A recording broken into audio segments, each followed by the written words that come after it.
So you've all heard, in fact, I think you've all been on stage with us before, which is great. And we know that the subject today is business, getting our people, getting our businesses out into the world. And I took a few notes as I was listening to the previous speaker, and some of the really interesting things that have come out for us to consider. Firstly, Natasha was talking about how do we get Indigenous products into that big contract? How do we include our whānau, our people's products in those main contracts going to the world? So that's one of the things that she highlighted. Craig from Australia talked about how do we commercialise our opportunities? How do we invest and fund these opportunities? How do we open those?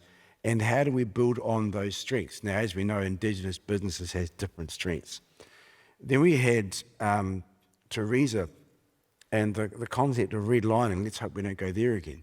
But very clear the opportunities that await for our businesses if we can scale them up properly. She also talked about women in business. She talked about youth in business. So these are all very important considerations in how we get all of our community involved in a positive way in these engagements. And one of the concepts that we often talk about in my day-to-day work is moving from volume to value, getting the higher quality product. But now we've added that, moving from volume to value to values. Our products, our services, our industries based on our values from the land, our values of our whānau and our culture. So how do we incorporate that into business? So guys, I just wanted to open up with a couple of questions for all of you. And firstly, in your work and amongst your communities, what do you see as obstacles to economic cooperation and growth, and how do you think we can overcome these? Lily, firstly to you. Firstly, thank you, Dale. This is my first time on stage, so I'm just going to introduce myself. So, malolele, my name is Lili Kawaguchi. Goblele mai me kotu haapai, hunga, wawa o me tonga, no for Aotearoa New Zealand, pa go ha o whakawhawhonga i a TROW Group, ke whahatokon ke kawenga ko he ahoni. So my name is Lili. I'm representing TROW Group. I'm from Aotearoa New Zealand. We are a 100% Pacific-owned deconstruction company in New Zealand. So we do the opposite of demolition, demolishing buildings. We actually take it brick by brick, and we have a purpose of serving our community and our economy by doing the way our business model. Thank you. Excellent. Yeah. But in saying that, and to your question, so I think the key is innovation, but it's accepting our ideas as Indigenous people. So we are some of the most innovative and creative people, but it's actually talking to the decision makers and them accepting it, that this is okay. And I'm going to use TROW Group as an example. TROW Group created this business model because they saw an opportunity. There was a lot of waste in the construction industry where all of this material was going straight to a landfill, which we know will impact our environment, our future generation. And what they did was come up with a business model that benefited the community. So 70% or 30% of what we take down go back to the community. We support the iwis, we support the maraes, we support the schools, but we also extend that out to the Pacific Islands. Now, we had a lot of doors closed on TROW Group, and it took only one person to understand that idea and believe in it, and that's how TROW Group, after 5 years, is now the leading head contractor in New Zealand for deconstruction. Oh, excellent. Well done. Hey, boss, do I get a pay rise? But it's having faith and belief in our ideas and having that support and backup for it. Cool, thank you. And Chris, you cover so many different obstacles to getting that economic opportunity. How do you work your way through that minefield? Well, there's a couple of ways we do it, and thank you so much for the question. I think one is having strong partnerships, not only with the actual tribal government community, but also organizations like my colleagues here in Dubai.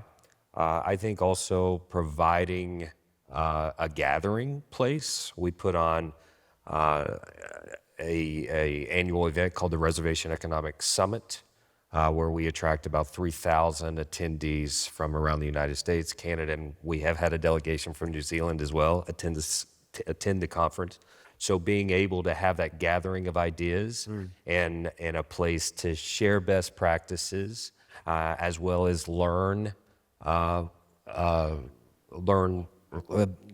tools for your toolkit and learn about exports or learn about business development is some of our approach on how we do it. And you make a good point there. Why would we want to go and repeat mistakes when other people can come along and say, well, actually, this is what we come up with, this is how we fix it. Yep. So one of the great things about a situation like we have here for 3 days is talking amongst ourselves and with wider communities and going, well, actually, what you've done works for us. And so unashamedly taking that idea and customizing it to us. And there's no one approach. And I think, you know, if you have a multi approach, if you understand the communities that you work with, do your research in a community, because you have to understand in the United States the diversity among the tribes, and having that knowledge, I think, is very important when we're looking at economic development as well as economic development outside of the United States. Yeah, Tupi, what do you see in terms of obstacles and how can you see some great opportunities to get through that? Thank you, Dale. I thought I'd just start by explaining the perspective that I'm speaking from today, which is different from the one I was speaking from in the previous panel. So I spent 13 years working for the New Zealand public sector, most of that in trade policy and trade negotiations. And then I spent 2 years in the Pacific as a regional civil servant, where I had a hand in negotiating with the EU on the development relationship with Pacific governments.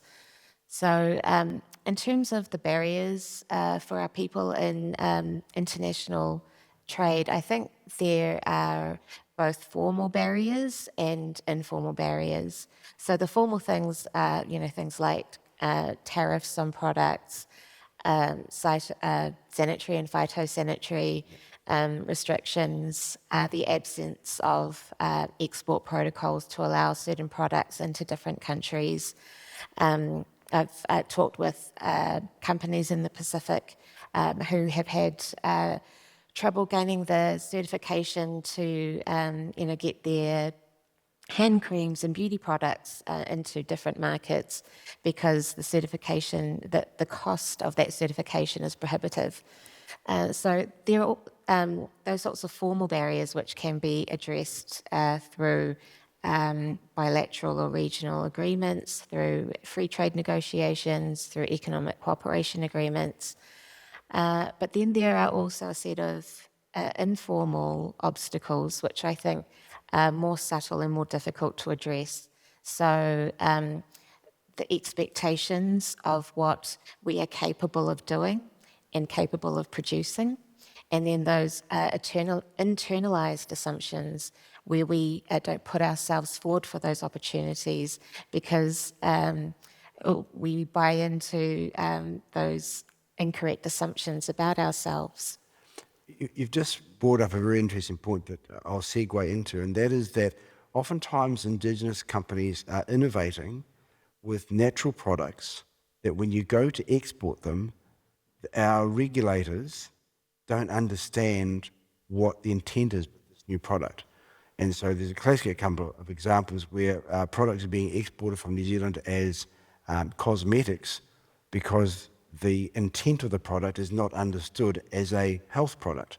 So and from that policy position, how do we better inform our regulators of the kind of innovations that our Indigenous people are coming up with so that they can kind of, take off the shackles and understand this new stuff that's coming through? How do we break that? Well, I mean, I think the answer lies in, having the door open to have those conversations with different communities and really understanding what it is that people need in order to be able to export globally.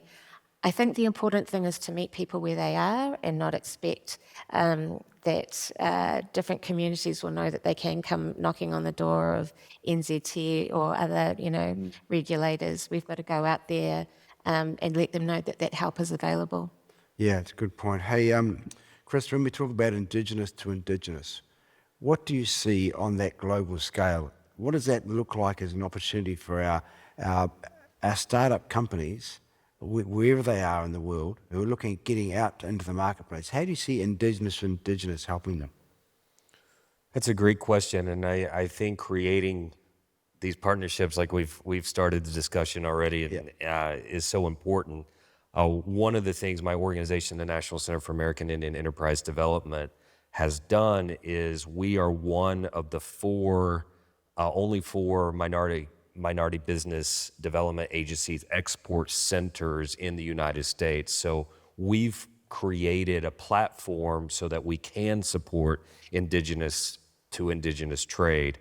We've already partnered with Canada on some of the organizations on looking at unique ways on how both of our tribal sovereignties with our First Nations, as well as the lower 48, the lower United States, lower 48 in Alaska and Hawaii, how we can use our sovereignty and expertise to encourage indigenous trade, and are there ways that we can encourage better collaboration across borders? And it is the availability to do it through this organized system that we've developed, I think is pretty important as we grow our own export center. And with the greatest respect to your position, where you're talking about across borders, Lily, we talk about across oceans. Across oceans, yes. So absolutely. what do you see in terms of Indigenous opportunities for, I guess, the South Pacific to the wider world? Yeah, so at TROW, what we're currently doing is the material that we're recycling and repurposing, and we once we've helped out the communities in Aotearoa, we extend that out to the Pacific Islands. We're currently based in Tonga also, and what that means is we're helping rebuild their communities. So it doesn't just end in Aotearoa, it extends out, and we're looking to push that out further out to the Pacific Island. I mean, one good deed will help more. Yeah, of course. Yeah. Of course. Excellent. Hey, when I look at the various communities around the world, the Indigenous strength and knowledge and willpower, I get fascinated at what is possible.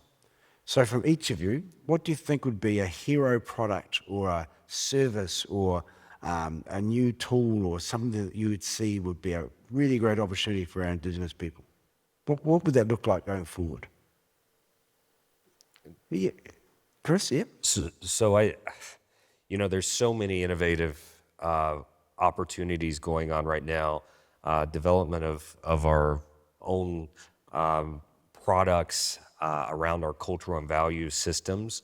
But I think there's also, innovation in technology and other types of forms where those ideas can be, discussed in a cross-cultural way. So I don't know of an actual product. I have a lot of ideas, but I think, providing the tools so people can demystify the idea of leaving the border or growing outside of your own country, I think is very important, and making sure those entrepreneurs and companies have the tools they need to do that. Tupi, what do you see as opportunities, a hero product or something that you're excited about for our people? Actually, if I could just cycle back to your previous question about Indigenous to Indigenous cooperation, and I think it actually does feed into the question you've just asked. This is an area where I think New Zealand is leading the world and where we have a lot to share. So I was fortunate enough to be part of the negotiations for our first Indigenous cooperation chapter, and that's an economic cooperation agreement with the separate customs territory of Taiwan, Pangu, Kinmen and Matsu. And I just want to mihi to Tina Wilson, who is in Taipei and is continuing the work of helping Māori businesses enter the Taiwan market. But we have an Indigenous cooperation chapter there, and what that looks like is Indigenous to Indigenous getting together every year and setting their priorities. What do we want to work on this year? Which sector do we want to help? Let's help the geothermal sector this year. let's focus on language revitalisation. Let's translate the Māori language strategy into Chinese so that we don't have to reinvent the wheel and Taiwan can pick that up wholesale and adopt it for revitalising their 42 languages. So there's so much that, we can learn from each other, that we can share. And I'm really, proud that I was part of that first cooperation chapter, but that it wasn't the last. We now have a standalone Indigenous to Indigenous agreement with Australia. There is now a chapter in the UK, New Zealand FTA. So, that's what Indigenous to Indigenous can look like. And the other thing I just want to mention too is that, we can be celebrating each other's festivals all around the world. In Taiwan, they celebrate Matariki every year, and it's a chance for us to share our culture, New Zealand products and New Zealand traditions on the global stage. This sector developing, what would you like to see? I'd like to, I speak on behalf of my children and my future grandchildren, is I'd like to see us moving in unity, because if we're not moving together, we're not moving at all. That's very true. One of the issues that has been highlighted throughout this is that of investment and getting capital into our Indigenous businesses. It's a struggle globally. I know that New Zealand, we're about to launch a very first Māori venture capital fund as a way of encouraging investment into Māori business and Indigenous business. Chris, do you have any sort of thought in that regard? How investment, what sort of way we could twist it to get more for our people? Yeah, absolutely. In the United States, over the past 20 years, there's been a movement to create community development financial institutions, or CDFIs.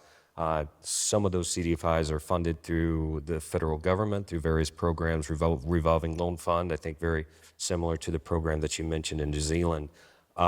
But these institutions, we have about 65 to 70 Native American focused institutions that are not only providing loans to businesses, SME businesses that might not be able to access credit in a traditional area. Sometimes even in some of our communities around the United States, there is 30 or 40 miles to even get to a financial institution. So finding a institution that's able to support a loan or even a bridge loan is one thing to help businesses grow in rural communities, and having that capital to buy products or even buy a computer sometimes to make sure that you're able to get on on the internet. So I think the United States is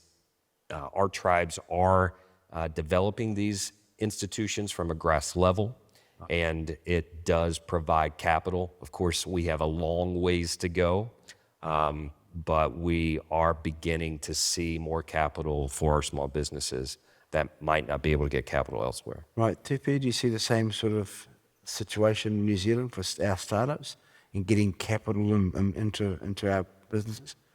Yeah, I think that sort of goes to what I was talking about before in terms of the assumptions about what we can do and what we can produce as Indigenous people. So, I think that does have flow-on effects to access to finance.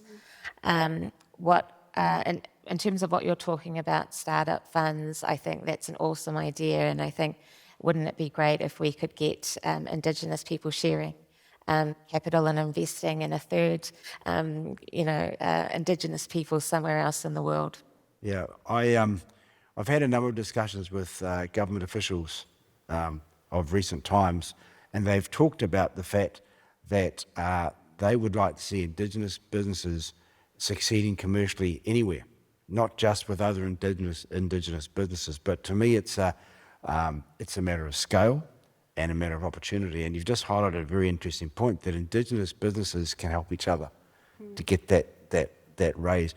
How did you get your business up and running? If what was the issues for you, and how did you get your way through it? I guess for TROW Group, they centred and their plans around their faith and their values. And so TROW Group is a manifestation of their values, their beliefs, and that is their blueprint. Yeah. And that's making sure that they don't steer away from that and stay on what's important. So yes, a lot of doors did open because finance doesn't say yes to values. Yeah. They say yes to profit. Yes. Yeah. Yes. And I'm a huge advocate for using your profit for your people, something that Indigenous businesses inherently understand. And we have many examples where we've seen Indigenous businesses will turn down automation if it means taking jobs out of a community. Will turn down pure profit to make sure they're maximising opportunities for their community oneness and the strength of the culture. So I guess two areas we haven't talked on, youth and women. I'm going to go to the male. Woman in Indigenous business. Chris, what do you think? Ask me the question again, my apologies. So women in Indigenous business, what are you seeing with your tribal federation with women coming through? How's that looking for you? So I think the ability for us to, one, have the next generation focus, the youth focus, I think is very important in building that entrepreneur at a young age and planting the seeds so that they can grow and develop a business. I think also having the ability to create strong partnerships with other organizations.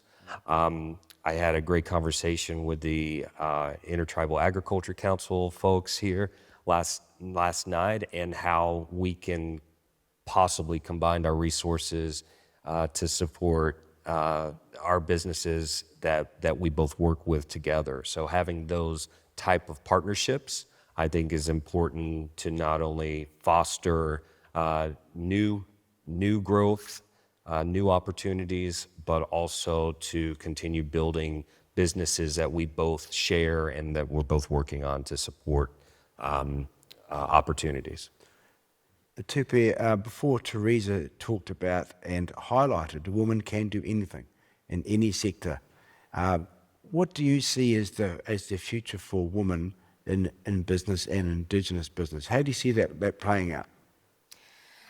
If we look at the example of the Pacific, so women, make up virtually 50% of the population in the Pacific, but they are severely underrepresented in the workforce, around board tables, and in leadership in the workforce. And you look at a country like Samoa, women make up 29% of the workforce and only 19% of the directors of state-owned enterprises. Even in a country like New Zealand, where we consider ourselves to be very advanced on gender rights, women are less likely to be employed in the tradable sector, which means they have less opportunity to make those international connections that will make them successful in international trade. So I think there's a lot of work to be done to be more inclusive of women. The good news is that there are some initiatives underway to try and encourage women to be more visible and to be able to get out there and make those connections. New Zealand has an agreement with Chile and with Canada on being more inclusive of women in trade. But even, at the government level, I spent, 13 years in trade negotiations. We've never had a woman as our top trade diplomat. Yeah. I think it's about being aware of, where we need to direct our attention, and we need to support our women. Yeah, you're absolutely right in that regard. And I know that you're a diversity award winner. And I often wonder to myself, when do we no longer need to use the term diversity? And I look at some of our bigger institutions who still don't understand or haven't approached the issue of diversity.